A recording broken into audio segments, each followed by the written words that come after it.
Hi, my name is Tyvis Powell, former Ohio State Buckeye and national champion DB. Welcome to the Buckeye Cast. These guys was born and bred in the Buckeye State, and they like to talk Buckeye football and drink bourbon.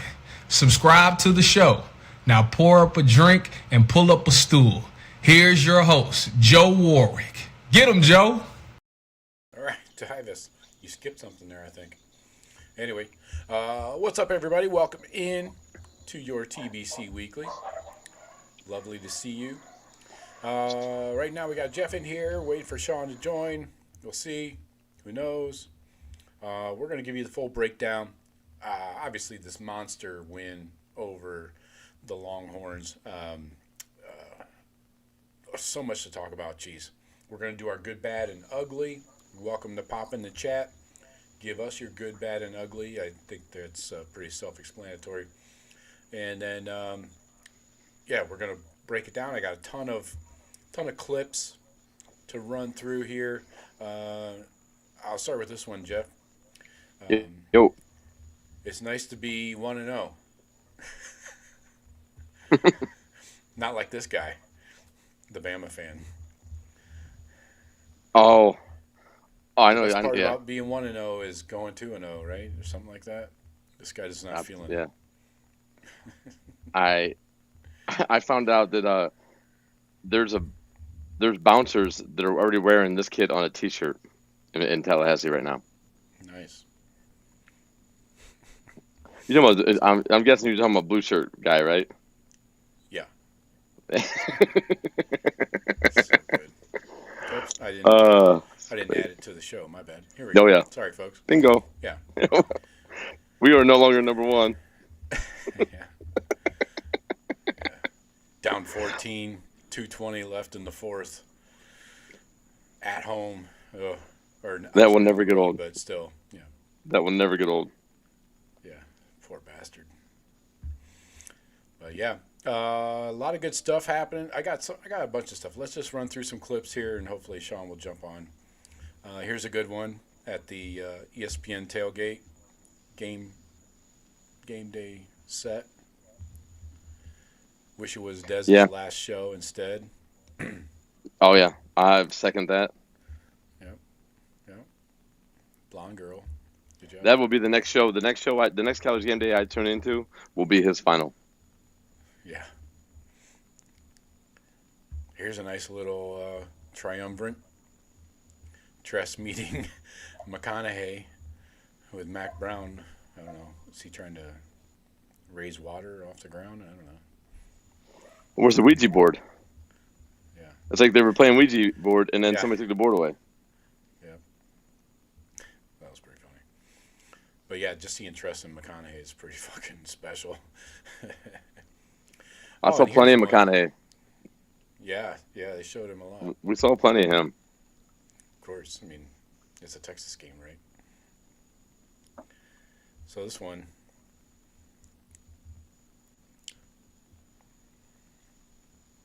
I want to start with you here. Does Vegas have it wrong? Should Arch and Texas be favored over Ohio State? Where are you on this? No. They definitely have it wrong, Molly, and I understand what's going on here. These two teams met in January in the Cotton Bowl, and Texas fell it's bros in that for me. game. So yeah. The teams are different. Quarterback's different at Texas. The quarterback's different at Ohio State, and I don't think Ohio State is what we saw last year, winning the national championship. They're good, but I don't think they're elite.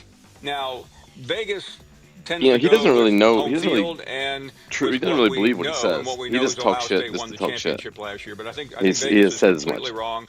He doesn't remember what he says half the time. But I believe that's a clip where he said that he doesn't think it'll even be particularly close. Event, one of the biggest games we have seen. But I think Texas's roster is better, and I think Ohio State is going to be hungover from last year with a new quarterback, by the way, 8 new starters. All the backups were hungover. Yeah, all they did was party last year. They just went along for the ride, huh? They were just riding the coattails. Sure. Fuckface. Oh, and we can't forget about Colin Simmons posting this photo of the announcement of Julian Sayin as the Ohio State starting quarterback. Defensive end for Texas, thought that he was being. Did he play? Did he play yesterday? Yeah. Saw him I think out I saw there. him. I think I saw him on. I think he had a half tackle. He had a half tackle. I think he grabbed somebody's shoe. I think it was Jeremiah's shoe at one point. Yeah. He's out there doing cardio, I think. Okay. Yeah. So before we get into the Buckeye game, any other games you want to talk about to kind of break the seal here? Like maybe, I don't know, LSU Clemson? LSU gets the win in the other Death Valley, the orange one. Yeah. Brian Kelly finally wins a home opener, or finally wins a season opener. Yeah. Right. And Clemson had a lot of talk. Everybody's pumping up Clemson all year.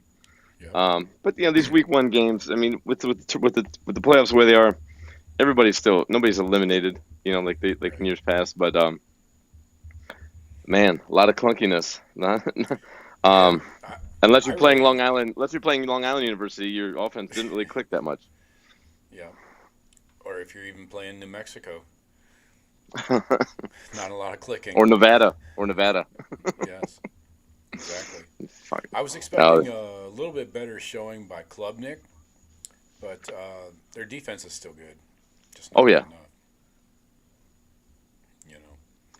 enough. That Bama Florida State game, really, that Florida State, besides Bama being overrated and being a fraud, Florida State looked good. Florida State looked good. And you know what? I had no idea. I was completely shocked when I saw that Tommy Castellanos, or whatever his name is black. Me too. I said the exact same thing when we were watching the game. I was like, he's black? Isn't his name Tommy? Isn't it Tommy? It's Castellanos. Yeah, he came from Boston College. I'm like, oh yeah, he's a Northeast Italian kid. Right. No, he is not. No. I had a little bit that dude's got a fucking laser and he's fast as fuck. Now the laser, you don't know where it's going to go sometimes, but that speed is for real. And Florida State, they looked impressive. I mean, they look like they're legit. Like that wasn't just a fluke. Played some miracle plays. Pulling out of their ass. No, they were a much better team than Bama. Much better. Mm-hmm. Yeah, look at the yardage. I mean, 388 by FSU on a Bama defense. Holy shit, man! They can run the ball. They got a big kid, Bruiser running. Yeah. Crazy. Yeah, I was impressed. I had zero expectations for FSU. I thought Mike Norvell was cooked. I took Bama in this one, being the road favorite. I was like, and it was 14 points, 13 and a half. I was like, yeah, I'll take that. I have no faith. Two touchdowns. I would have thought Bama would have won by 2 touchdowns. I mean, right. I didn't lay on it, but that seemed like a safe bet. As much as well, if you listen to Feinbaum, he said Bama's a sneaky national title contender. No, they are not. No, they are not. No. And that Simpson kid, he wasn't it. He ain't it. No. He might be it later. He might be it later, but he is not it right now. That is not the answer. And they even gave him like easy passes early on in that game, and he's not accurate. Kind of like somebody else we watched on Saturday. Hint, hint. Let's see. Are we sure he's good? Is he good? Yeah. Let's see. Good into that. A little bit of that Washington game in Colorado State because we got Washington in like 3 weeks. I wanted to get a little taste, but that was like 14-14 at the half. I was like, oh, all right, not worried about Washington then. Next. I did not see any of that game, but I watched a lot of the Michigan game. I was like, okay, first quarter is 14-0. I'm like, all right, this might get ugly quickly. Nope. New Mexico comes back with 10 points in the second quarter. Then in the third quarter, they come back with a touchdown. I'm like, oh, fuck. Los Lobos. I had them. Plus 34.5. Covered that shit easily. Nice. Just because Michigan doesn't have any weapons, man. Looking at the box score quickly, Underwood with 250, a touchdown. Running the ball, Justice Haynes, very impressive. But Jordan Marshall kind of taking the back seat there, former Mr. Football in Ohio. Oh, he'll transfer. He'll transfer. Yep. Haynes has He's another probably, year at least, I think. Yeah, he was what? Haynes was a freshman at Bama last year, right? Freshman. So. Yeah, he's because we were in on him. We were on him now. late in the No, recruiting. He's a junior now. He's a junior now. Okay, Richard Young. So he could go. Yeah, him and Richard Young. Young looked good for Georgia yesterday. We were in on both of them. Right. Yep. Down to the wire. So. I saw a lot of guys. I saw a lot of players yesterday. But heard names. I'm like, oh yeah, High State was in on him. High State was in on him. High State was close on him. Yeah, exactly. Yeah. I watched Michigan State Friday night because certain someone, but she was all over the Sparties, but they didn't cover. I put money on them. Again, betting with my dick, not my brain. But anyways, all right. So let's talk about the Buckeye game. We'll see what happens with Sean. I don't know. Maybe his phone's broken. Anyway, folks, we appreciate you joining us. We're getting into it here. Wanted to start off with a little icebreaker. They were talking about some of the Saturday games, and of course, we're going to keep a little eye on the Michigan game. I mean, the Miami game, U of M, whatever, with Notre Dame. I got Notre Dame winning this one. I think they're favored by 2.5 or 3 down in Hard Rock Stadium. And there's dealing with some rain right now. Yeah, no score yet, but they got some. Yeah. Yeah. Tallahassee had some of that. So yeah, folks, we're back. Please subscribe, like, all the good stuff. If you want to support the show, or if you just need some Buckeye gear and you don't give a shit about the show, go to thebuckeyecast.com. Get yourself a shirt, hat. The Silver Bullets shirts are flying off the shelves this weekend. I don't understand why, Jeff. But anyway, people are loving the Silver Bullet shirts again. Not so much the last few years. But yeah, share the show with a friend. Subscribe, leave a comment. We are live on Instagram. Who knows how long? It's not my problem. And we are live on X, Twitter, whatever. So a question for the chat. I'm gonna drop a few in there, but right now we will get to a slight short segment on the Grambling game. A very short segment. I think everybody wants to talk Texas anyways, right? So yeah, for now, drop your score predictions for the Grambling game, and we'll pop them up on screen, and we'll get to every comment and question. So, Jeff, let's do our good, bad, and ugly here. You want to start with your good? My good? Yeah. Arvell Reese's debut as a starting linebacker. Seemed all right. Yeah, I like what I see from that kid. Holy shit. Mm-hmm. A sack, a TFL, 9 tackles. Solid out. Pressures. We had them. I like that defensive front we had where we had 3 DNs and then then Arvell in the middle coming down as as stand up rusher up the middle. Different twist. Arvell and Sonny. Yeah. Very impressive. Arvell running led everywhere. The team in pressures, by the way, with 4. 1 sack, 3 hurries.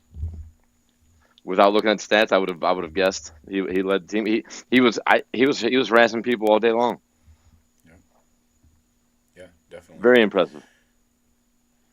Yep. What was your good? My good, honestly, Arvell's kind of the one you turn to first, but really, I got to go with Julian Sayin. I mean, the kid fucking balled out. He made people forget about Arch Manning, in my opinion. All the chatter coming out of that game was, wow, Julian Sayin really handled this well. The poise, that was the word I kept hearing in the post-game interviews. 19-year-old kid, Cali Cool, all the stuff. Maybe some C.J. Stroud comparisons. I just don't like the hairdo, man. I can't get over the hairdo. But other than that, I mean, even his. I mean, he should have been 8 for 8 at one point. I'll leave it at that because we're gonna get to the good. We're gonna get to the bad and the ugly. Yeah, right. So first half, he was like 3 of 6 with 3 drops, but he did have a little stretch there in the second half where he had 5 completions in a row. One of them being the 40-yarder to Carnell, but we didn't need Julian to be a superhero. We needed him to put up 13 for 20, 65% completion percentage. I'll take that all day. 126, a touchdown, no interceptions. I don't even think he had a turnover-worthy throw. No, you could say was questionable. Yeah, people bang on the 4th down throw when he rolled out, was trying to buy time, and he threw an incomplete pass there in the 4th quarter when they're trying to spin clock. But other than that, he did not have a batted down pass. Well, people talk shit about his height. Did not have a turnover-worthy throw. Again, the 3 drops. I would say you could almost give one to, I believe it was Ennis in that first half for a 4th drop that was not really tallied here on the stat sheet. But yeah, what else could you ask for from the kid? I mean, he gave us what we needed. He didn't need to outplay Arch, which he did, but he just needed not to make the mistakes, not to put us in not to turn the ball over, not to miss throws and look overwhelmed. He did exactly what we needed him to do. The game plan was, who would have thought Brandon Hartline was going to go power football? A lot of C.J. Donaldson, but no turnovers. That's the biggest stat line. The biggest stat. 0 in the turnovers. I mean, you're right, Joe. That play in the 4th. Yeah, that kid. Next week and the week after and going forward, he's going to run that ball. There's a few things that I was like, well, little mistakes. It's little mental errors. Not even mistakes. Just mental errors. Just little, not a horrible choice, but just not the best choice of what he could have done. So those will come. That play where like you said, he's scrambling, trying to make something happen. He needs to just run. They'll look at the film and he'll say, hey, Julian, we just need you to tuck that, get you 1, 2, 3 yards, stay in bounds, eat clock. That's all we need. And that stuff will come. I mean, that didn't hurt us. That wasn't a game-changing play that really put us in a hole or nothing. But he wasn't floating passes over the middle. No, he wasn't making poor decisions. He seemed to be in phase, in timing. His timing seemed to be fine with the receivers, right? I mean, for the most part. Geez, I mean, for the first 4th down in the first quarter, to Max Clare, that ball's right in his hands. Right in his hands. That's a drop. The a first down. JJ coming across the middle, just took his eyes off of it, trying to get upfield. Because I saw this because Max Clare was out there on the block. JJ's probably a little. Hey, I don't know if this guy's going to make that block or not. I don't want to get blown up here. He's trying to find out where that guy is because he knows he's out there. He didn't. Maybe not fully trusting Clare on the block. That'll come. That'll change. He'll look back at the tape and be like, yeah, I can trust Claire to have that block for me. And so a couple of his drops when he was 5 for 8 at one point, and I'm like, he should be 8 for 8 because every ball he hit people right in the hands, even the drops. So, I'm very impressed. I think with Sayin. We ran the ball a lot, not real successful as far as stats, but we did. But the running game did what they wanted it to do. Right. Kill clock, keep Arch off the field. Yep. So it was effective. Right, so it wasn't great, but it was effective. So to finish up the good, Jeff had Arvell Reese. I had Julian Sayin. What do you have for your bad, Jeff? Good, bad, and uglies. We just covered it all, but I want to say the drops. was bad. Yeah. That's fair. You just can't. I mean, replay that first half with those not being dropped. Those balls are right in the hands, right in stride. Mm-hmm. What happens then? How much different does that game look? Is that game? Are we 2 scores up? Are we 2 scores up going into the third, fourth quarter? Possibly. Extending those drives. Yeah, I mean, you could speculate all day long. It could be a couple of touchdowns on those drops. A missing the bad. I guess the bad would have been the misread on that throw to Claire when he had Jeremiah deep. He hadn't deep. I guess that would be the bad. I would say delivered a strike for the first. Oh yeah, delivered a strike but missed the touchdown. Right, but I don't hate that play. No. I'm just saying. We're nitpicking here on what was bad. That was a bad read. Great throw. It's still a great throw, but a bad read because it could have led to 7. JJ had 10 targets, so I don't want to hear him complain about shit. Yep. Right. You're right. 6. He almost led the team in receiving yards, but if you're going to drop 2, maybe just keep your mouth shut. Right, and say okay. So even with those 2 drops, even if we make the other read and we throw it up top to him, they're on that 4th down in the first quarter. What's that stat line look like now? He's gonna have a 60-yard touchdown on top of what he just did. Right. So he's over 100 yards probably. Yeah. With a touch, on the 10 targets. But anyways, so for my bad. Yeah, the drops are legit. That's a legit point. And the guys, I hope that Heartline has those guys on the fucking jug machine, 24/7. The bad, I got a few different directions I want to go with this. I can't complain about play calling. I thought it was good, not great. Defense, definitely can't complain about that. I think the O-line has me concerned initially. I know they're going against one of the best front sevens in the country. We gave Texas their flowers on that last week, right? So, yes. We talked about the middle linebacker, was it Thomas? Hill? Hill. Yeah. Anthony Hill. We talked about him, and we talked about Simmons, but still, this O-line running the ball, they were fine for the most part in pass pro, but looking at the grades in run blocking, it was less than impressive, and I'm being nice about it. I got the grades right here, actually. Run blocking, Luke Montgomery led the way with a 67. Okay, that's out of 100. Really, he was best. D. Wow. Yeah. Yeah, so that's because I saw him get beat here. Everybody else, the entire O-line and tight ends, got to include them, are all under 60. I noticed they brought in Ethan Onyanwa at right guard for Tegra for a few series here and there. Noticed that, yeah. He was terrible. He was the worst run blocker and pass blocker on the team. He didn't allow any pressures.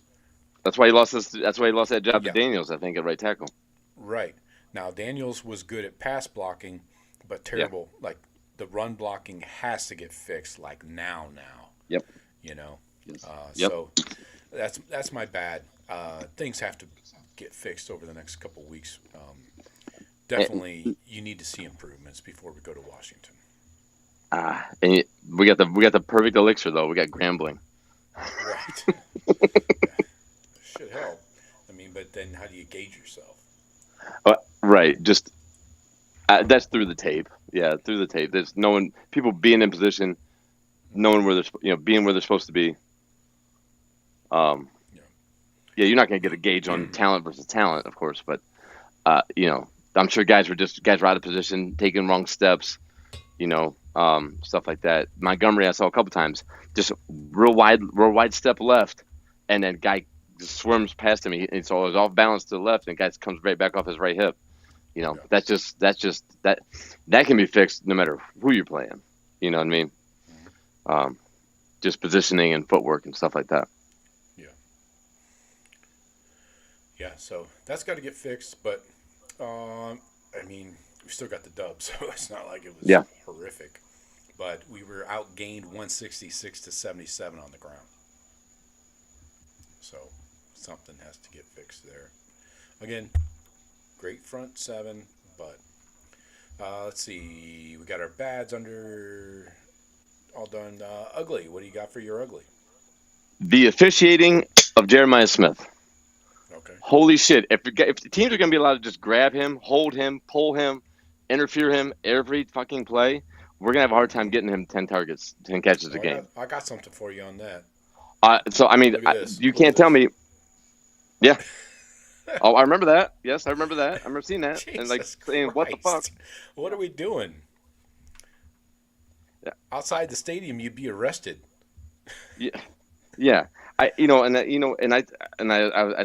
said to my buddy when we were watching, I said, they're telling them to hold every play and making the refs call it. I mean, Texas and every team's going to read this too. Every team's going to see that game from like, oh, we just need to mug the shit out of this kid and make them call it every play. He's going to deal with that a lot because Texas, I mean, out of every break, holding, arm over the hand.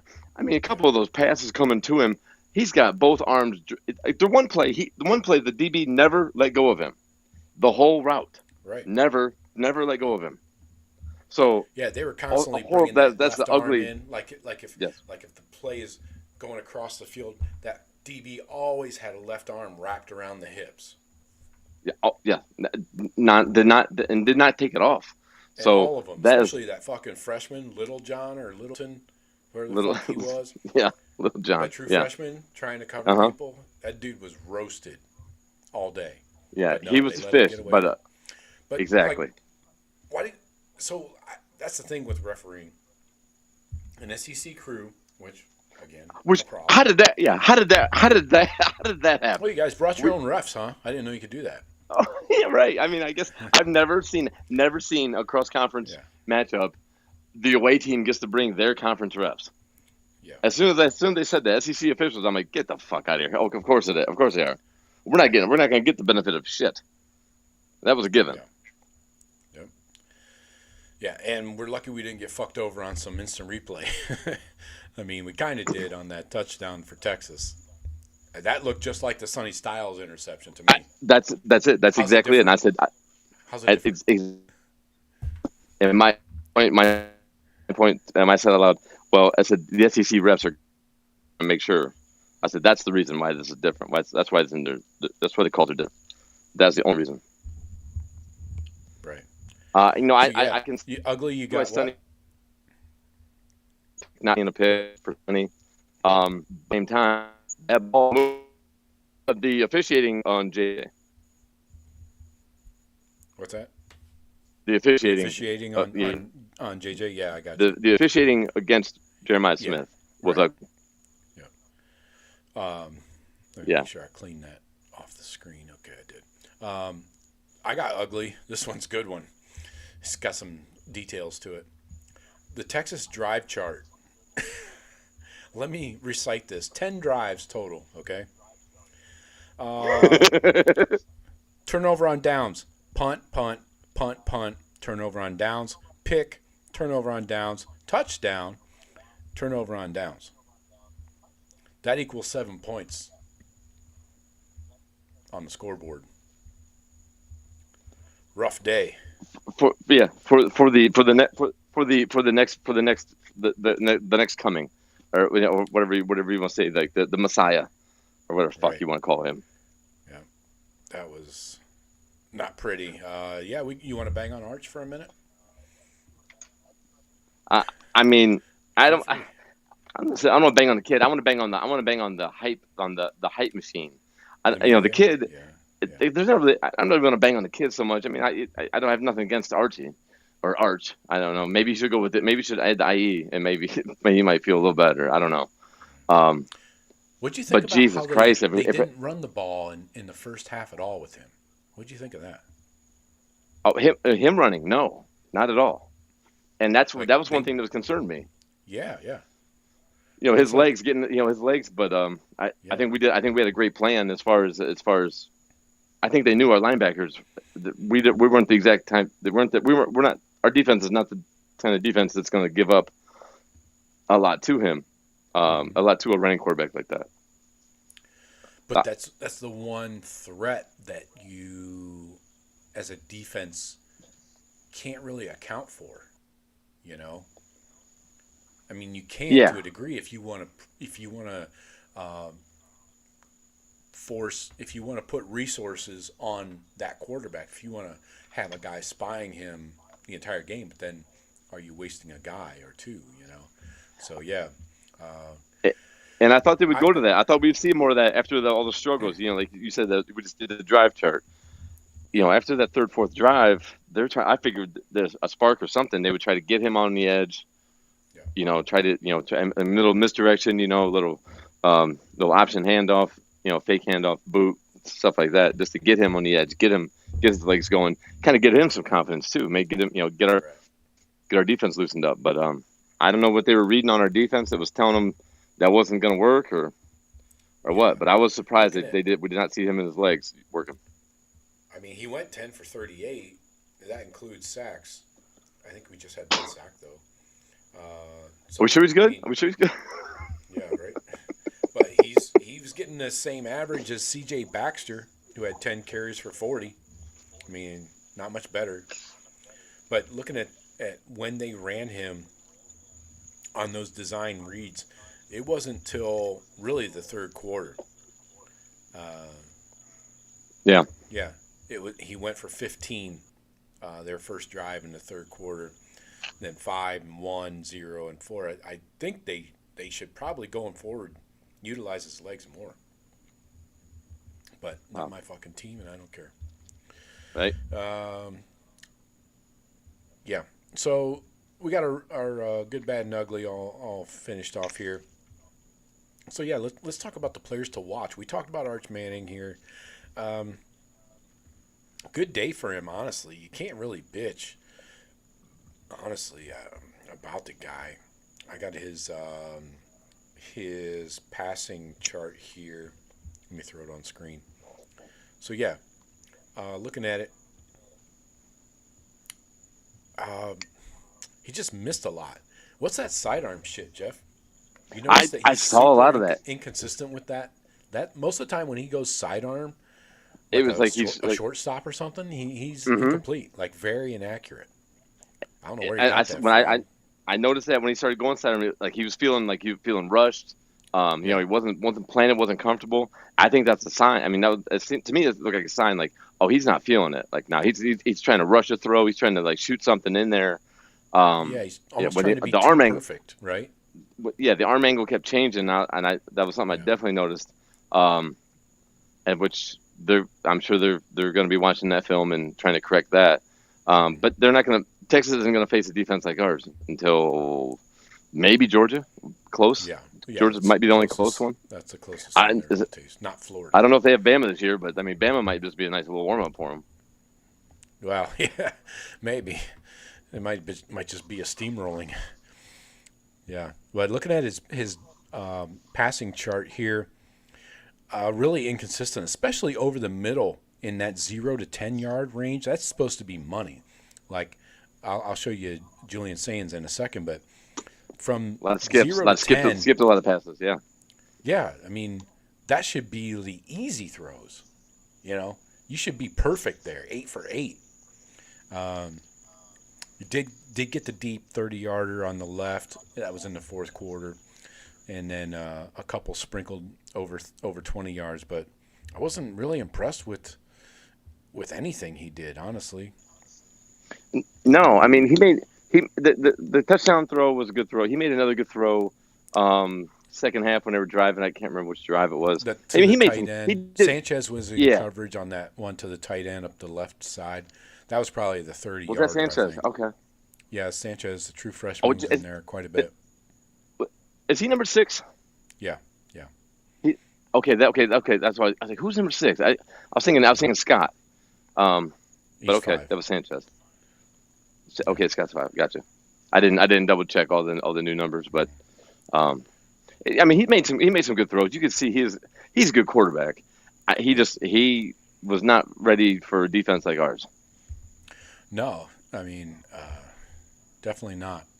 And that's what Sark said after the game. He said they were elite at hiding and disguising their coverages. So that's all on Patricia, you know. Caleb Downs, yes, sir. Well, yeah. But, Patricia's the one calling the defense. Yeah. And he can call extravagant and intricate defenses because he has people like Caleb Downs back there. Jalen McLean, he's a coach on the field. Looked pretty good too. I was surprised McLean got the start there a little bit over Malik Hartford. I didn't see Hartford out there at all. I don't know. I didn't see him either. I was going to say, I didn't see him either. Yeah. Let's see. Snaps. No Hartford.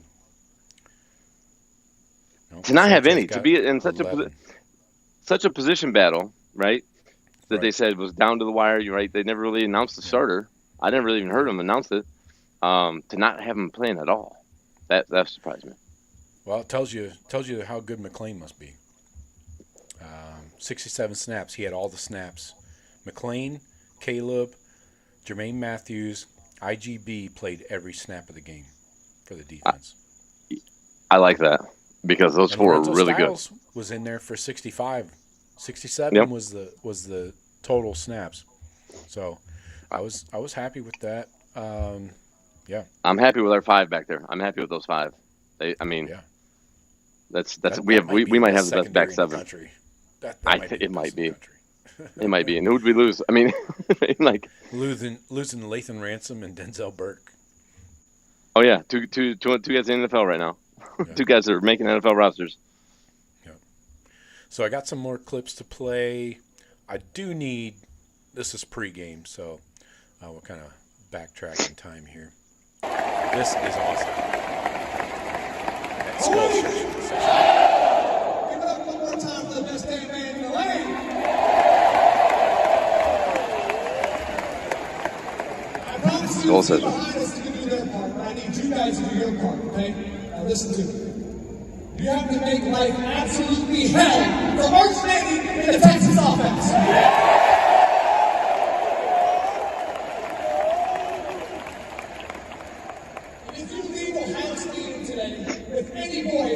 You are dead wrong. Do you understand me? This is our culture versus their culture. This is SEC football versus Big Ten football.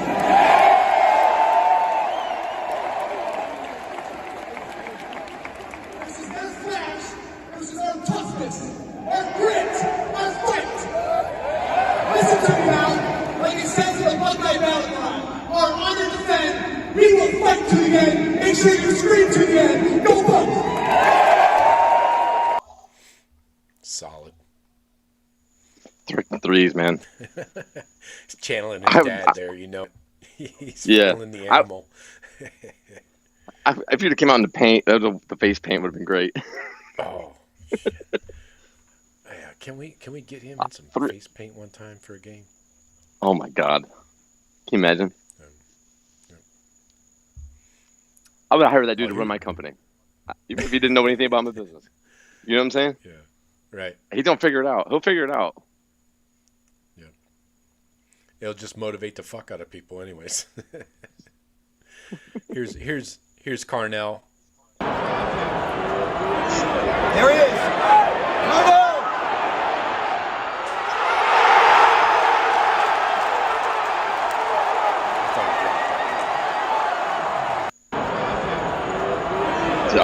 A lot of plays, man. A lot of plays was our guy better than their guy. One-on-one matchup, our guy was better than their guy across the board.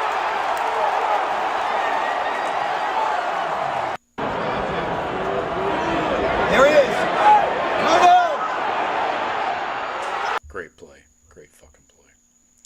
All right, I got, let's see. Let's talk Arvell. We got to talk about the best defensive player on the field that day. Sonny was a little banged up throughout the day. He was wearing the shoulder harness thingy. So not feeling great. He wore it all last year, too. Yeah, question I just dropped in the chat here for everybody. Who was your MVP of the Texas game? Drop it in there. We appreciate the interaction. And by the way, I got to get back.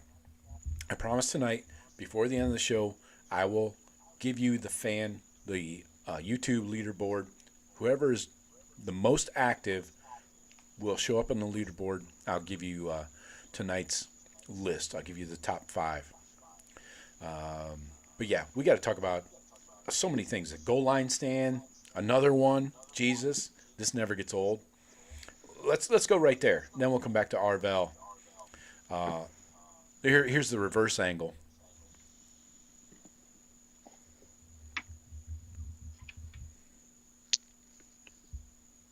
Hard to see what's going on there, kind of. Not bad. It's a hell of a view. I think that's from that IMAX theater in Austin where they were watching the game. Sorry. So, yeah, not a great view. My bad. Last play of the game right here. We're just hopping around. Very disorganized. Sorry.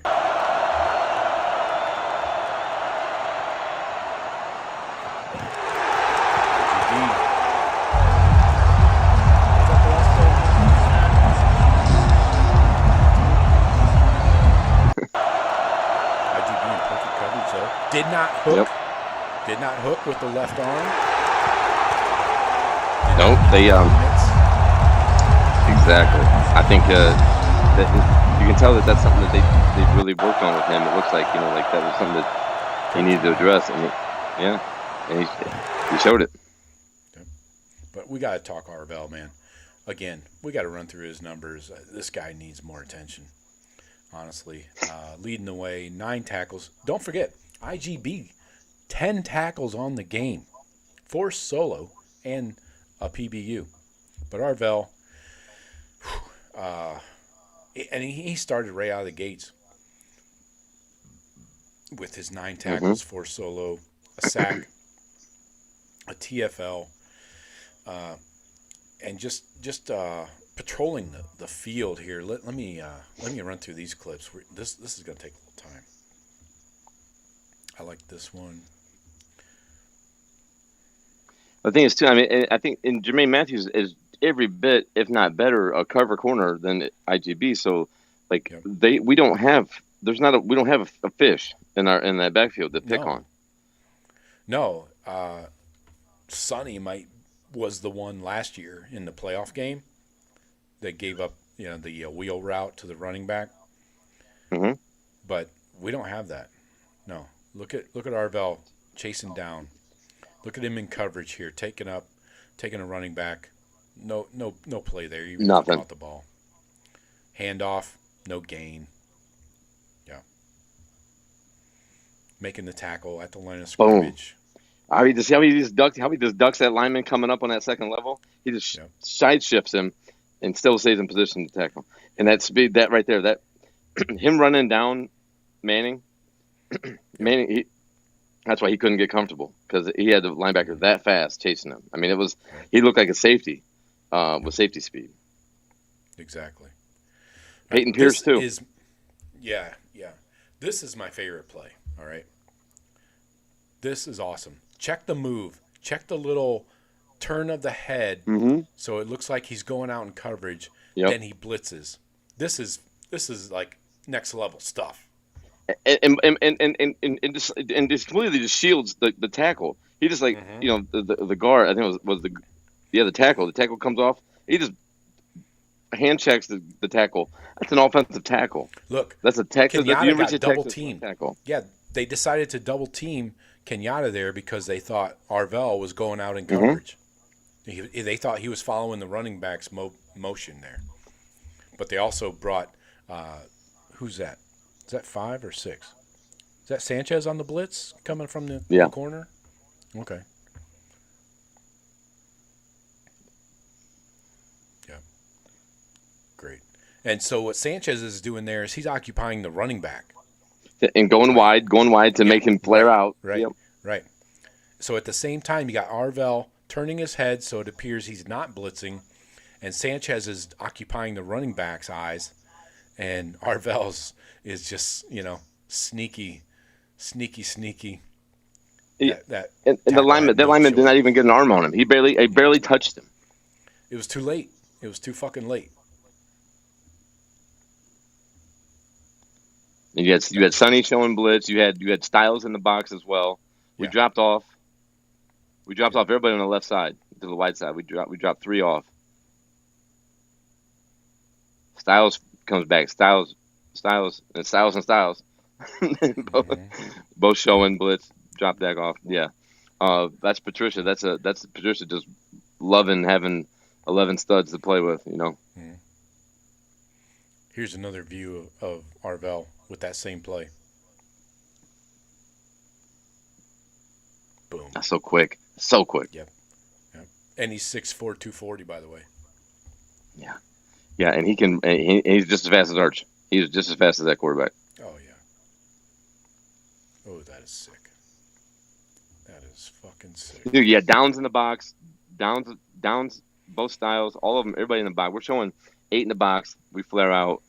Perfect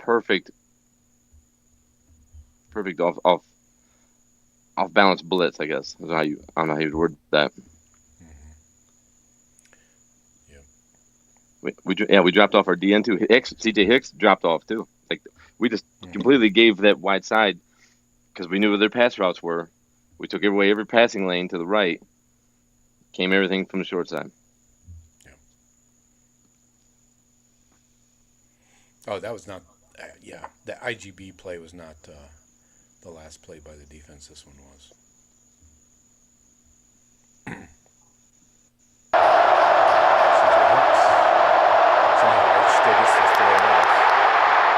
Oh yeah, I couldn't believe this. CJ should have had him.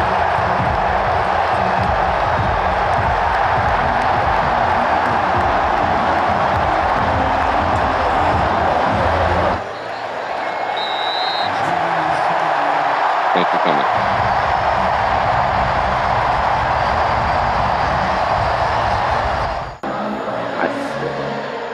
What I saw consistently all day yesterday was when they were on one-on-one plays, our guy won almost every time.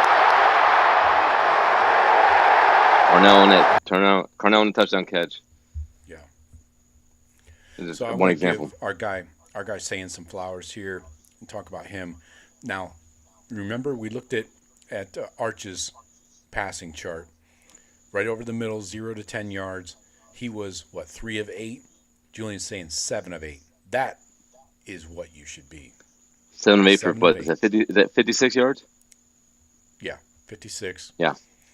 And then he did have the one deep shot when Ryan Day said after the game they weren't going to put him in a position where he needed to, give those big time plays. They weren't going to take a lot of shots. They weren't going to be risky, and give him bad options, and things. So they wanted to kind of play it safe in the passing game. And kid delivered, man. He's ice cold. Yeah, and that's got to be a big confidence boost for him as well, knowing he executed the game plan, did not make mistakes.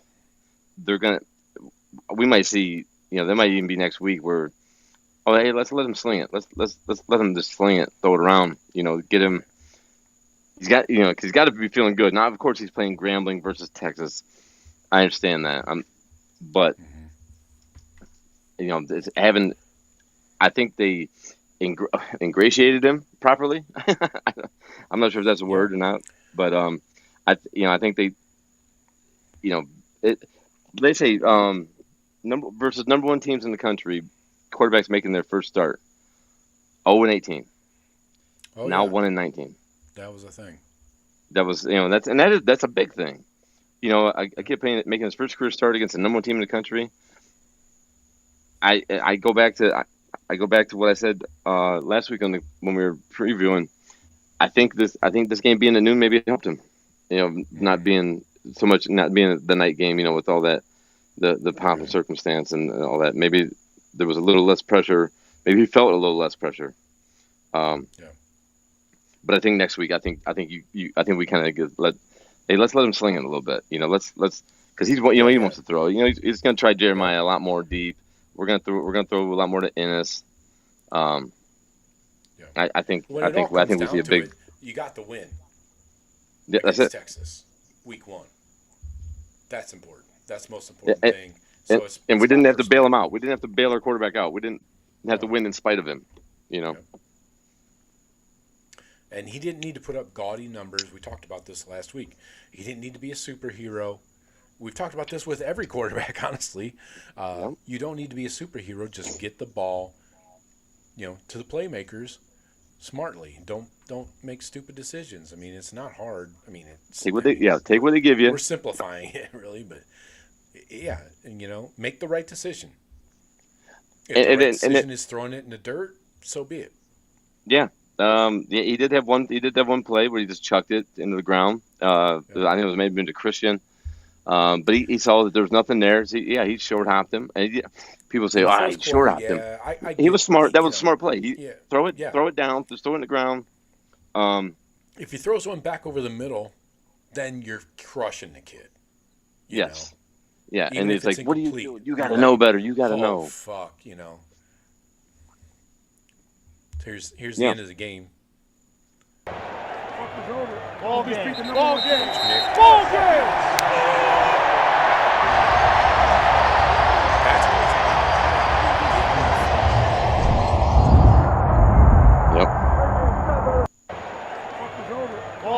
Ball game. That's it. That's what we need to do. We just need to win. I mean, we talked about. I would rather see us lose a close game, everybody playing well, than win and be nervous or scared. I'm not nervous or scared about our quarterback. I'm not worried. Like, holy shit, we won, but oh my god, our quarterback is shaky at best. No, we won, and our quarterback he executed the game plan. We didn't make him. Now our defense, our same thing too. Our defense kept us from having to change our game plan and have to put him in tough spots and make big throws because the defense wasn't giving up chunk plays and and points, and we had to rally. So it goes hand in hand, obviously. But Julian Sayin, knowing that our defense is that good and playing that way, I don't have to. Yeah, he's thinking. I don't have to. I don't have to play hero ball. I don't have to go out and make perfect. Go out there and I have to make something happen here because our defense is going to give something up. I think it's real nice for a quarterback to see our defense is shutting the number 1 team in the country down. Mm-hmm. Like you said, what was that draft chart? Turnover on downs, punt. I mean, that's a real good start. Yeah.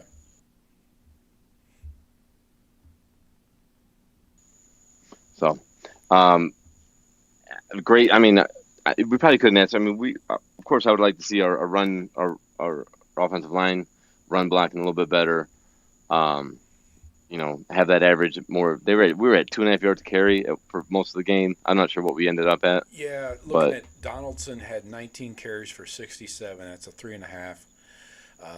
I was not impressed with Donaldson, honestly. I don't know. I guess he did okay. Occasionally, he had one. His long was 8 yards. Peoples, though, was he not seeing it? He had 10 carries for 20. No, I saw a lot of plays, Joe. A lot of plays where they need both of them. Even we just don't have 2 pros in the backfield like we did last year. You know what I mean? We don't. No. We don't have, not yet. We'll see, but there's a lot of plays where it's like, oh no, your cut was to the right. You needed that jump step to the right and bounce it. There's a lot of those where it's like they just didn't quite see where that hole was. There was a hole to get an extra 10, maybe 20 yards, but I'm surprised that Donaldson got the bulk of the carries. When I saw him starting, I was surprised when he came out there first, and I was like, wait a minute, Peoples is 20. Who's 12? Donaldson's 12? Oh, shit. Right. Why is Donaldson starting? And Donaldson got the touchdown down in there in the red zone,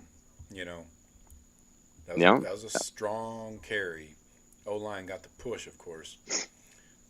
But, yeah, I need to see more out of this O-line. Again, going back to the PFF grades on the run blocking, is horrible. Horrible. I didn't even look at the run grades because I knew they were all going to be horrible. Yeah, I knew they were going to be bad. But we're not going to face another D-line like that for a while. So let this O-line gel, get some confidence. Get a couple of these, get Grambling and OU. Let's go out with an attitude. They got something to prove, so I don't give a shit if it is Grambling. I want to see that O-line come out with an attitude. They shouldn't feel any good about anything. I want to see them come out with intent to hurt people and road grade. They got it done when we needed it. So, I can't complain a lot there. Looking at this Texas team, their O-line, probably a letdown for them too, honestly. They did not have a great day. Looking at especially run blocking, they were good for the most part. Pass blocking, let's see, they allowed just 1 sack, 11 pressures though. And that's their quarterback. Arch kept them from a couple of them sacks, like the one with CJ. Right. That's a good quarterback. That's a less mobile quarterback. If that was Quinn Ewers, I think with that same performance, I think we have 5 sacks. Yeah, definitely. He's not moving around like them. Brandon Baker, the penalty maker, had a rough day. A couple penalties out there. Was not ready for the shoe. Probably should have been. Could have been our backup right now. Yep, should have thought about that. So, what else here? Buckeyes did have to blitz in order to generate pressure, which a little frustrating there on the defensive side of the ball. But when it mattered, when we needed the pressure, I tell you what, that Bo Atkinson was in there. I'm impressed with that guy. I like him. Let me see. Caden Curry, I thought played a good game too. Yeah. And we know Kenyatta got dinged up a little bit, but he was after the game. I thought he was still, but he was moving around. He was running around still. Yeah, he would get back in the game. But yeah, with CJ Hicks and Atkinson, 3 pressures. Kenyatta had 2, Caden Curry 2, and then the interior guys all had 1. So, yeah, looking good there. So looking at the Texas defense, we talked about Anthony Hill Jr., 2-time All-American. Not a lot to talk about with him, honestly. Colin Simmons just had 2 pressures on the quarterback. Hill had 1. He did. Hill did play. Okay, I wasn't sure. Yeah. I wasn't sure. Hill had 6 tackles. Really? Solo, no TFLs, just 1 solo. So talking about a fucking hype, Jesus! Him and Simmons. Oh, and I got to go back to Joe. You posted that thing that they from back in August that they're going to say. They said murder. They said Texas these 2 likely will murder Julian Sayin. I didn't even know you're really allowed to be doing that online. I guess you're just throwing out murder. It was the murdering people. Texas Barstool account. Yeah. Come on, man. You can't be putting a fucking murder. And then of course on top of that, play as silent and as patty cake as you did, you fucking clowns. But you don't put that. These 2 might likely murder Ohio State's quarterback. You can't say that shit, man. You can't post in that. If you're a reputable, backer of a team, like even Barstool, get the fuck out of here, man. Is Barstool reputable? You know what I mean, though. I mean, it's like 11 Warriors is not going to put out, Sonny Styles and Arvell likely going to murder Grambling's quarterback. Right. We're just not going to fucking do that. I mean, that's poor. That's low class. 1, 2. You guys, those 2 fucking better be playing the best of that defense if they're going to, talking about murdering people, and they did not. Somebody's writing checks that they're not going to cash. You just don't put likely to murder the kid. You just don't. This is the post from a couple weeks ago. It is murder. It's just the Barstool account for Texas. Yeah. Anyway. What if you don't read that caption? That's Barstool, though. That's what they're about. They're about attention, headline grabbing, clicks, all the stuff. I mean, look at their owner. Yeah. Anyway, fucking leader. What else? Oh, the defense. I want to talk about Texas's defense here.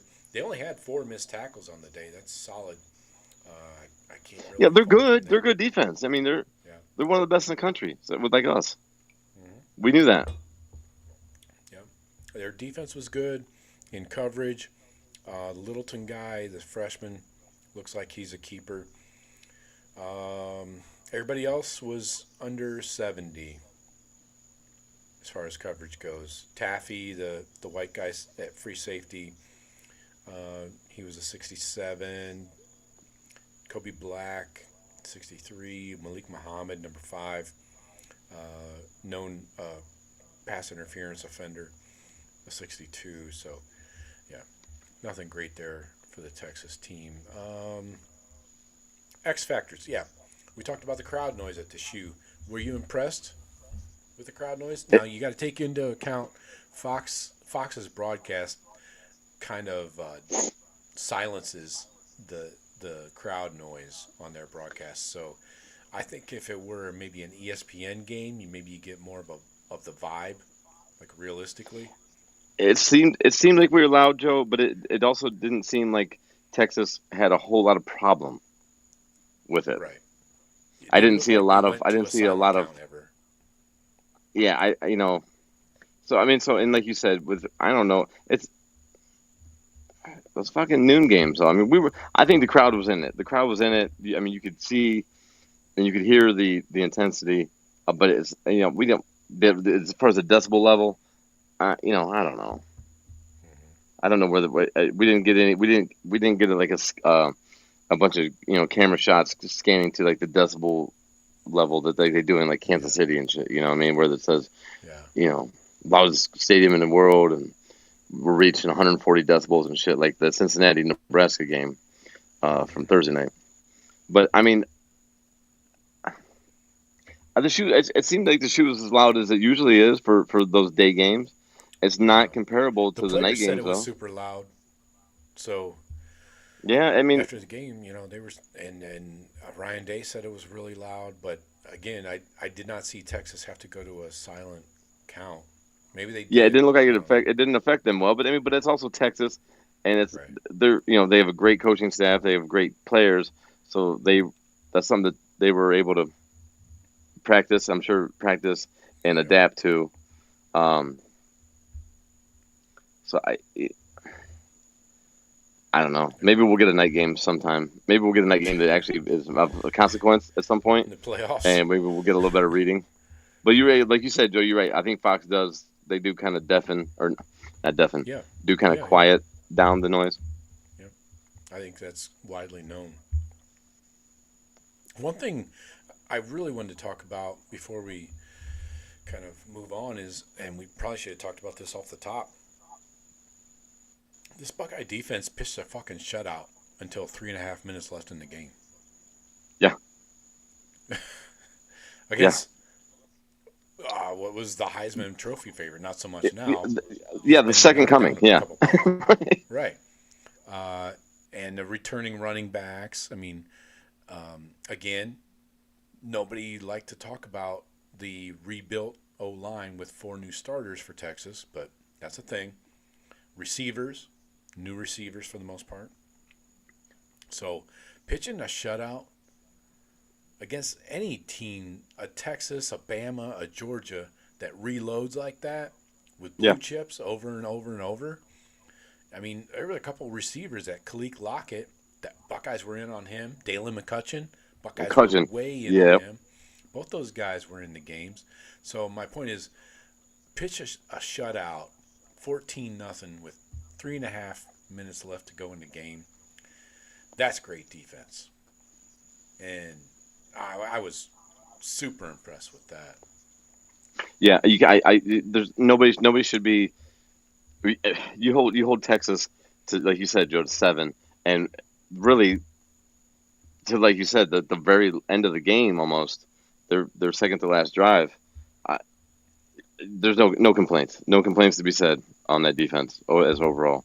What they say on the radio? The coach that earned his courtesy car, Patricia, earned his courtesy car for sure. Yeah. We got Miami up 14-7 now. Miami I just saw it was 7-7. Carson Beck filleting the fucking shooting Irish. up the Heisman hopeful ranks. Wow. Did not see that coming. Sure, she said. Oh, I just saw a Hurricane player come over and jump and high five a coach, and the coach just got knocked the fuck out. Coach got his headset knocked off. He's holding his head now. He just walked off the screen. Yep. Solid. Don't high five a guy with a helmet on, asshole. Classic Canes. Michael Irvin hugging the guy that caught the touchdown. Jeez. Yeah. What else here? So, yeah, the shutout, virtual shutout is very special. What else do we have to talk about? Oh, play calling. How'd you take the play calling by Brian Hartline? Do you think it was Brian Hartline calling the plays first? Did somebody else grab the controller? It surprised me with the amount of power runs we've had.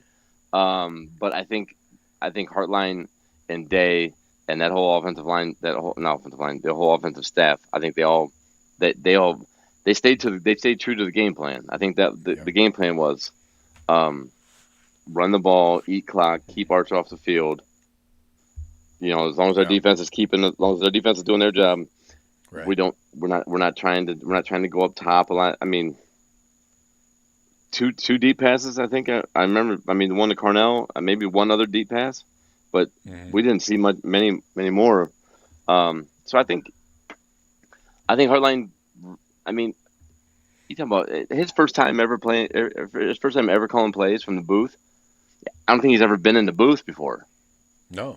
Ryan Day actually said about the play calling after the game. He said the play calling was very selfless.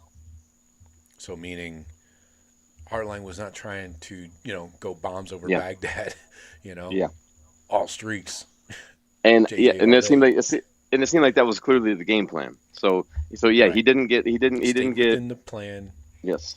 Yeah. He didn't get out of lane and be like, we need a spark. Let's go. And we went in a lot of empty sets too, but those empty sets did not lead to 12 personnel too. If you notice, a lot of double tights, which is fine. Jeremiah and this Tate, they're going to get theirs, and there's going to be other games down the season. As we get into some Big Ten play, when we're running double tights and we got Jeremiah out there and there's single coverage, we're throwing the ball to Jeremiah. Yeah, Nebraska, get ready. Wisconsin, get ready. Washington, get ready. You're going to have to deal with 4.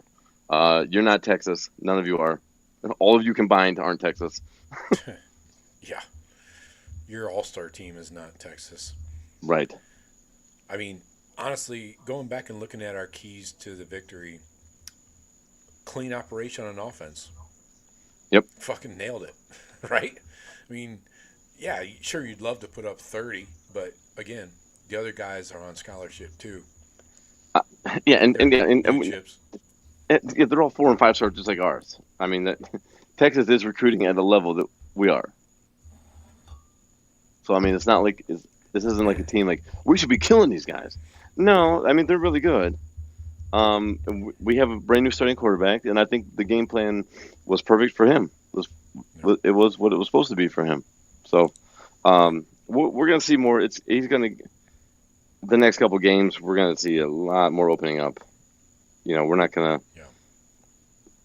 We're going to start exploring a little bit more of how much Julian can sling it. I feel. Yeah, and these will be stat padding games. If this offense is going to have some kind of. I mean, everybody's up for awards on the whole fucking team for the most part. Yeah. This is going to be, the next couple of weeks where you build up those stats. You get the dub, which really helps, right? When you're looking at the end of the season and the CFP rankings and all the shit.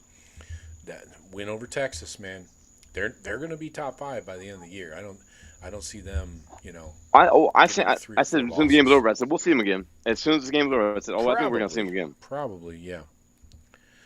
But let's look at our score predictions. Microscopes here. Score predictions. Buckeyes were favored by 2 at one point. They were down to 1. Over under which is a 48-ish. Yeah. I had 2013.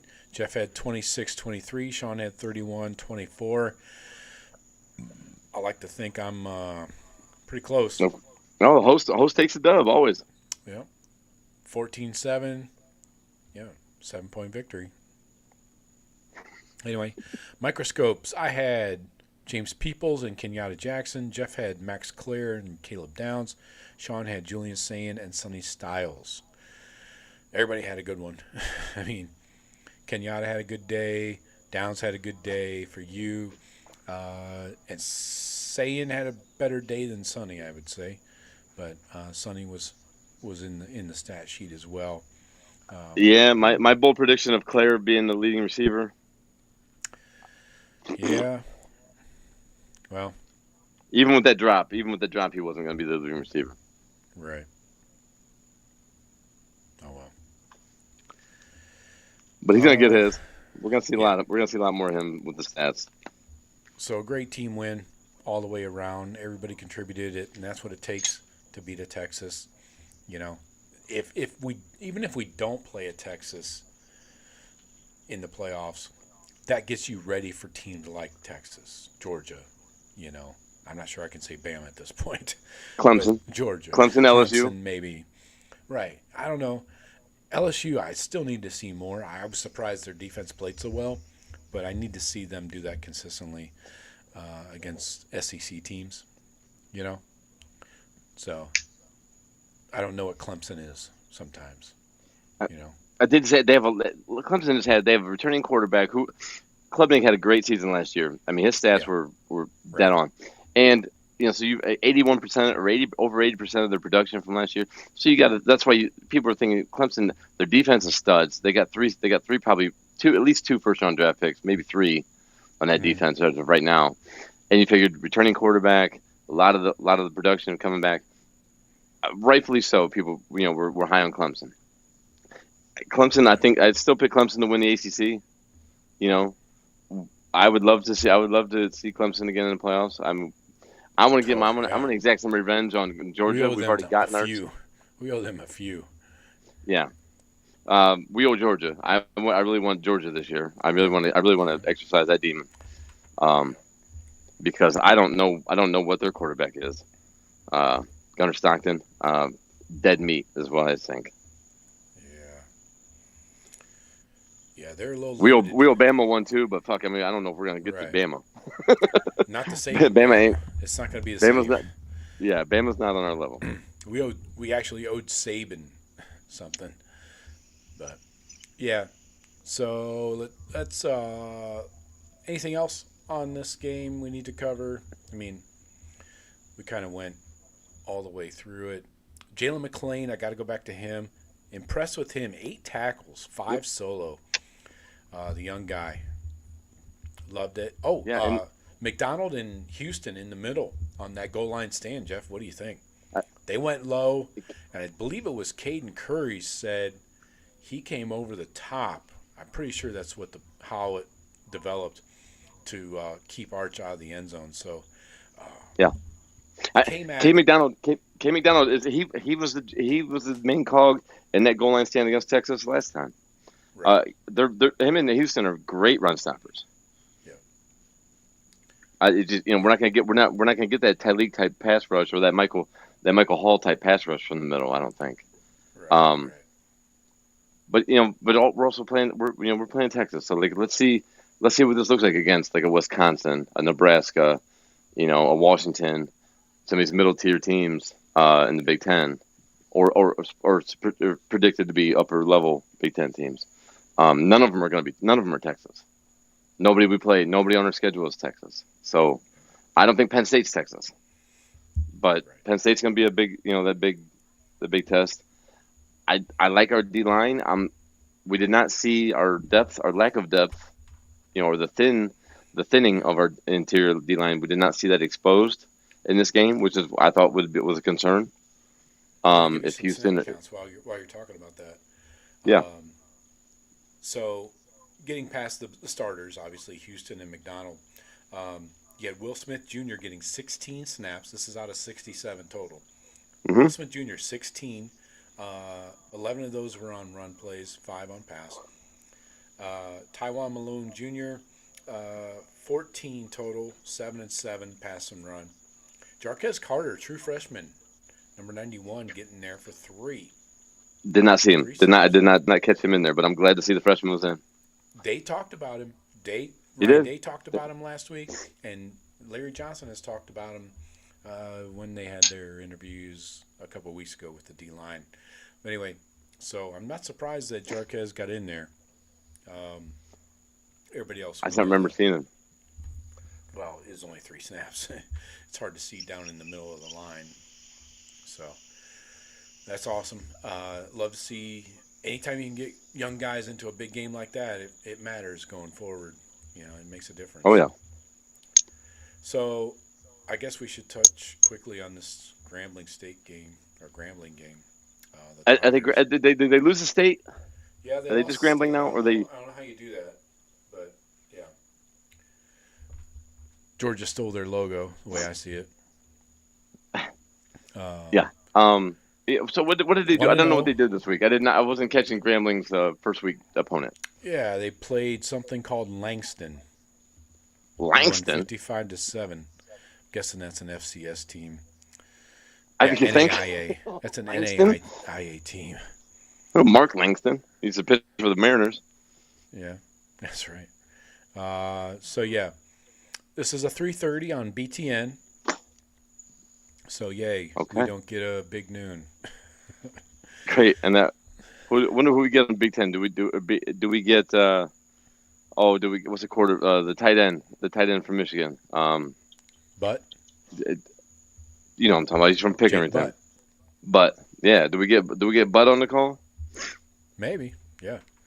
I think the big noon is Iowa State. The other Farmageddon. So I always thought that was Farmageddon. I thought that was Farmageddon. I never knew Kansas State and Iowa State called Farmageddon. Can we call it like Cornageddon or something? Like Cornageddon. Cornageddon. Cornholing. Cornagon. Anyway.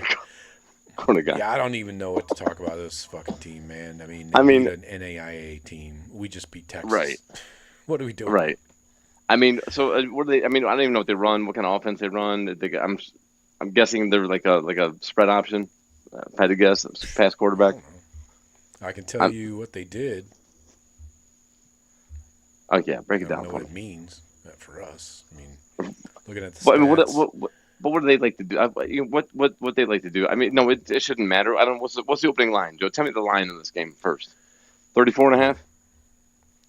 Ooh, let me. I'd say 34.5. I don't know. I gotta check my bet online here. Nope, I don't have a spread yet. Rightfully so, I guess. Maybe ESPN. This should be one or two drives into the third quarter. The starters are gone. You know, they're showered by the fourth type thing. Let's see. I want to see Keenhouse run the offense, though. I want to see Keenhouse run our offense. You know, doesn't have to be with the ones, all the ones, but I like Keenhouse with all of our twos. Mm-hmm. Again, you know, but I want to see him run. I want to see him run. I want to see what he looks like with that in that offense. Same offense that Sayin's running. We've said this for years about our backups. Let them run the full complement of the offense, not just eat clock. We don't need to start the opening second half and start eating clock. Right. You know, these boys know what they're doing. They're coming up here. They're getting a big paycheck to take this ass whooping. Right. Let's give them an ass whooping. We're paying them for it. Let's not give it here. It's like 250, 220 pass to run ratio. They do take some penalties for being a better team than they have 7 penalties. Man, Jesus. All right, let's get to the comments and questions here. We'll run through these and pop them on screen. Odysseus, what's up? Yep. Good to see you, Odysseus. IOTU. Odysseus says big ears took a big fat L. I know. What was up with Arch's ears, man? He looks like he could be Feinbaum's kid. Hey, I don't want to say this. I'll save my comment for offline. I guess it's probably not good to say it online or say it. But I don't know. Arch's got a little bit of a look. Like he's like you know. Shane Gillis makes a joke about it. I don't know how to say it without saying it. But Arch looks like he's got a little bit of related. He's got a little tism. Yeah, something. You know, he's got a little. Yeah. I don't think that's offensive. I'm not offended. Okay, I mean, he's got that look. I'm not saying he does. I'm saying, but the kid looks like he's, maybe he chewed on wood when he was little. You know, paint chips. Stephen Cherry reposted the stream on Twitter. Thank you, Stephen. Stephen says, join Jeff. Salute to you, sir. Salute, sir. Odysseus says the Arch Heisman train fell off the tracks before leaving the station. Yeah, it did kind of. Yeah. I hate it when that happens. Ran out of coal real fast. Oh, hey, we just heard from Sean. He said, I asked him if he was taking the night off. He said, oh, yeah, sorry. He posted a picture of a fire. Okay. A fire? For me. His house? Like a... I mean, that's excusable. A backyard. It is that's Sunday, not, though. Do you not have a fucking calendar, Henry? Anyway. But I tell you what, though. I have a fire in my backyard every Sunday, every podcast. Okay. That's fine. Just as long But as if it's your house, I understand not making it, though. If your house gets on fire, I mean, Joe, if my house is on fire, I might not make the pod. Clearly. Stephen Cherry says, Sayin really impressed me with his calm, cool composure. Kid has a bright future. I agree. Next 2 years are going to be very bright with Mr. Sayin at the helm. You have to wear shades. Yeah. Stephen Cherry says, Matty P and Sark and Manning in a blender. Yeah, he did have him in a blender. I think Sark said so after the game, the way they were disguising coverages, and Arch had that look on his face like, I'm seeing ghosts out there, you know. He didn't say it necessarily. But Stephen Cherry says, Ohio State 56-10 over Grambling. We're giving up 10? Yeah. Almost shut out Texas, but no, we're giving up 10 to Grambling. But you know what? That's so Ohio State, though. That's so Ohio State. Yeah. It'll be the second. But it might be 63-17. It might even be 63-17 or something like that. It could, yeah. And then people are like, what's wrong with Ohio State? They gave up 10 more defense? Points. Right. The third string gave up. Yeah. Stephen Cherry says, shout out to Iggy with 10 tackles. I agree. Leading the way. Yep. He's a physical fucking dude, man. He is, man. Stephen Cherry, Simmons was all bark, no bite. Yes. Again, he's just out there running cardio, getting his steps in. Stephen Cherry piling in here. First game, we just beat the number one team in the nation, and we nitpicking the offensive line against one of the best D lines. Yes, that's true. We did nitpick a little bit. I'm not really nitpicking. I mean, but like if we looked at, we're just explaining that was the biggest concern, or the least. They did not perform well. I don't. They didn't perform well. So like, and it was the least productive of any position group, really. Yeah. I'd say receivers and everybody else. I think everybody was better. So we're gonna nitpick. We got to talk about as a team. Where did we struggle at? Yeah, where did we struggle? O-line run blocking. Yeah. They struggled. So you tune into this podcast every Sunday to find out how we saw where we're struggling at. Joe, you have the plethora of stats to back up all of the information we say. What we see is actually always backed up by the stats from PFF and from whoever else. Yeah. So if you tune into this podcast, you're gonna get something's gonna get nitpicked, even in a Buckeye victory. It always does. It always does. Yeah. I'm excellent at picking at nits. Stephen Cherry says SEC refs. I know. I fucking know, man. How was that possible? I've never heard of that. I've never heard of that. An away team bringing their conference refs. Never. Is that supposed to make it fair?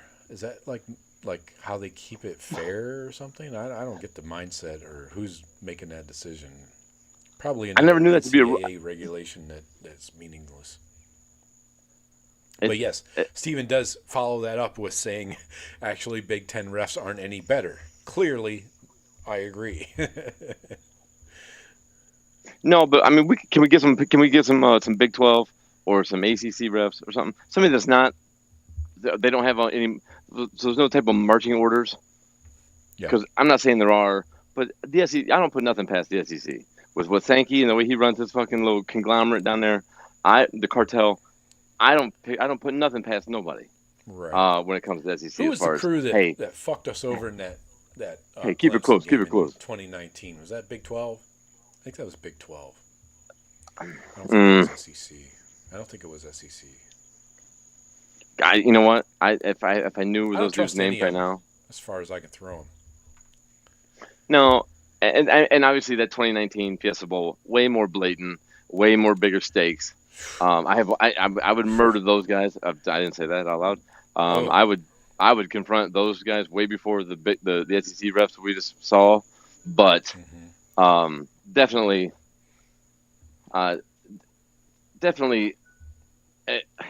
You can't make that many calls of that magnitude all against the one same team, and not have the pick versus interception in the Texas game yesterday. One for one, they're pretty much equal. You could, if you're going to call one, fine. We didn't have a pick, but using that same logic, you can make an argument that he didn't have possession of that football when he made contact with the ground. Same as Sunday didn't. So I just want consistency. I don't give, just call it the same way, both ways. If you're calling shit, call shit both ways. It's just like a baseball umpire. You know what I mean? If you're strike zone shit. The pass interferences are the big one where that's the lack of to everybody. Everybody can see you're being either consistent or inconsistent. Are you letting them play? Or are you calling flags? Or are you mixing it up? Is it a mixed bag? Is this and that's the thing Halloween too. Candy. And when you come to pass interference like that, Joe, like what they were doing to Jeremiah, the draping, the holding, like that prevents touchdowns. That prevents points off the board. That lowers the overall score of the game, because if JJ's not getting held, come out of a break or on a double move, he's not just getting bear hugged. Well, maybe he's going up top, and maybe we see Sayin's like, oh shit, he's got 10 yards on the guy, and chucks it, and now it's a blowout. So those pass interference calls where you're saying, yeah, let's call it all one way if it's called all bad or call it all good. Right. But be consistent. That's what people ask for. Plays, same in any sport, baseball. Umpire, and behind the plate, call them consistently. Are you calling shit on the corner, or are you calling it on the black? Yeah, exactly. So, but when it comes to Jeremiah and pass routes, those could be touchdowns versus a no call, game and we have to go to a different. Yeah, those are game changing calls. So you got to. I don't give a shit if they were letting us do it with the Texas receivers. That's bullshit. That's poor refereeing, because you got to enforce the rules as the rules are. Right.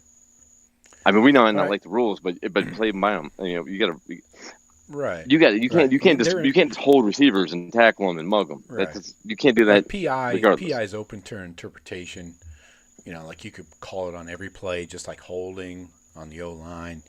It's that shit you could throw a flag every time if you wanted to, but if you're gonna fucking throw it, you better throw it every time when the exact same shit happens. Derpy Entertainment says Irish looking terrible right now. I agree. They're down 14-7.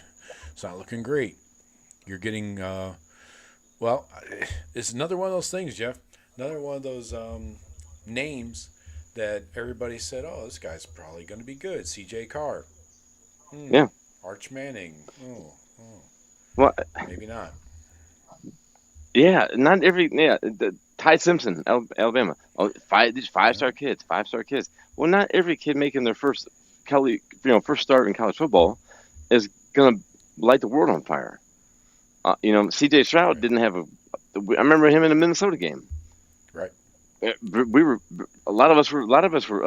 I don't remember me being one of them that says we need to see McCord. And we got to see McCord the next week. And then CJ came back and had a great season. But he didn't look great. CJ had the shoulder. He had the tired arm thing. And then when that came out, I think that alleviated a lot of the talk on him. Like, oh, the kid was banged up. Well, let's see what this kid McCord can do. And McCord looked great, but it was Akron. But the coaches knew very well, as soon as CJ's healthy, there's no competition here. McCord threw for 4 touchdowns at 296, I think he did.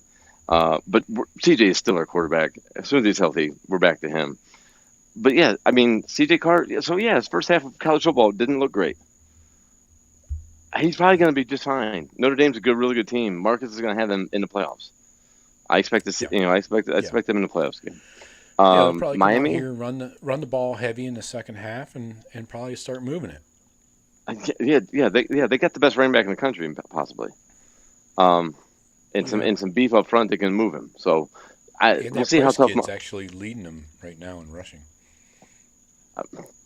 Exactly. I don't know if Love's maybe is he dinged up or something. I have it on mute, so I haven't been listening to anything of it. But I don't know. I mean, these kids. Let's continue. Let's continue through the chat here. Yeah. Stephen Cherry says there's a reason Arch wasn't able to take the QB1 job when Ewers was out. Fair enough. Yeah. Getting starts against Mississippi State and UL Monroe, not the same as coming into Columbus. Exactly. Sorry. Not sorry. Stephen Cherry says offensive line always takes longs to gel. I agree. It's going to take a little time. I do want to see how this Ethan Onyanwa / Tegra Shabola at right guard plays out. I'm kind of curious as to why. Back in the playoffs last year, Tegra was a little dinged up. That's why they were rotating Sarabeld in there with him. Because Sarabeld wasn't a starter last year. But he did rotate in throughout games with Tegra. So I wonder, I don't think it's an injury issue. I mean, it's the first game.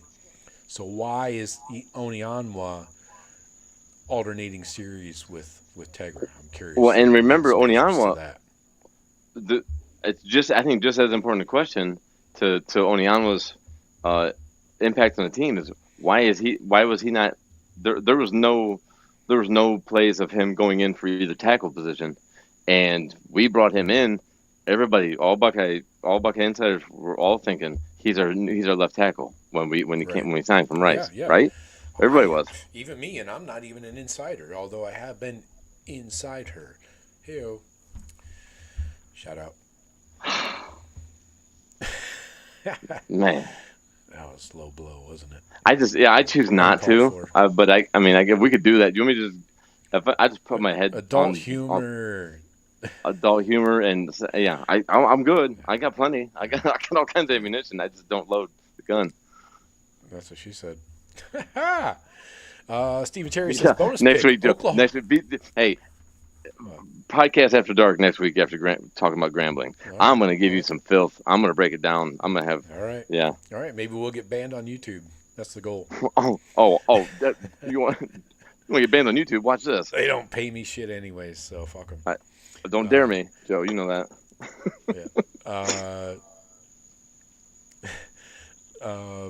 Steve Cherry says bonus pick Oklahoma 34-21 over the Cheaters next week. I like that one. Mateer for Heisman.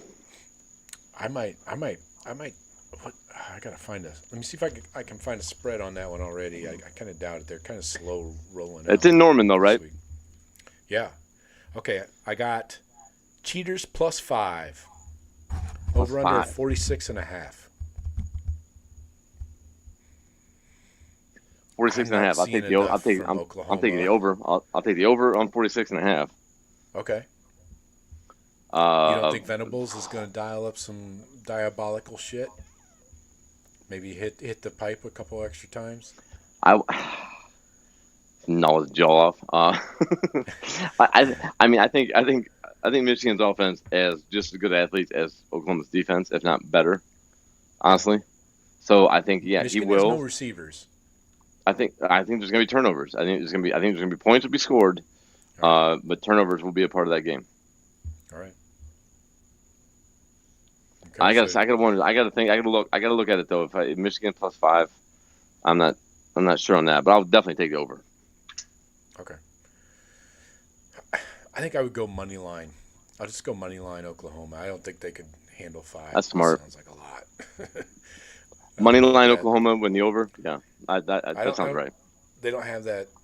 They don't have the odds out for the money line yet, so that'll come soon. That's what she said. Anyway, Ron Piles, what's up, Ron Piles? He says Matt P is a defensive savant. Yeah. Yes. Yep. Defensive football seems to be his forte. Also, rocket surgery. Is that a thing? I don't know. Rocket science. Maybe. Brain surgery, rocket science, whatever. Same. Mash them together. It's all numbers. Yeah, something like that. Ron Piles says, I went to Miami Notre Dame game on YouTube. They put me in timeout for posting OH. That's hilarious. That is fucking hilarious. They put you on time. YouTube, they put you on timeout? Really? Yeah. That's pretty flimsy. They must have some really pussy moderators. Ron says, I don't get it. Yeah, you do. That's why you're doing the crying face emojis. Anyway. Ron says, hello, hello. All right. Ron, we appreciate you stopping by. We're going to get out of Ron. here.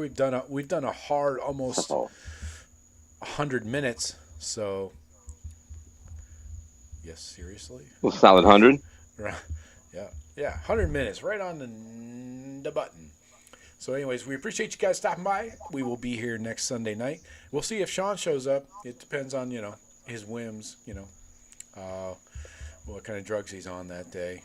Oh, no, Sean will be here. Oh, yeah? Sean's tried and true. You going to vouch for that? Yep. Would you have said that before tonight? Yes. And he didn't show. So, anyway. Yeah, we'll exactly. Survive. Stephen Cherry, last comment of the day. Alabama chat boards want Ryan Day. Of course they do. Of course they do. Clearly. Of course they do. Who doesn't? He's won Tell me something 6 games in a row against top 5 opponents. Yeah. 7 against top 10. So, yeah, he might be the best coach in college football, in case you didn't notice. Oh, they can't win the big one, they said, before the season, right? Before last year? Right. They lose all the big games. He pounds up on the weaklings. Yeah, okay. Yeah. Well, that's 6 in a row now. Exactly. Texas twice. All right. Yeah. 2 different Texases, honestly. Anyway, we appreciate everybody joining us. Please, if you want to support the show, hit the BuckeyeCast.com. Even if you don't want to support the show, go to the BuckeyeCast.com. Get yourself a hat, shirt. Silver Bullets shirts are flying off the shelves. All the stuff. I should give me a new one, Joe. Mine's getting a little faded. Mine's Silver Bullets getting a little faded. Had it a while. All right. Need to update that. Yeah, get some gear, boys. Get some gear out there. There's some good shit in there. Yeah. And Joe works hard on that. Yep. All right, Jeff. Appreciate you. Appreciate you, brother. We'll talk to you next week. For sure.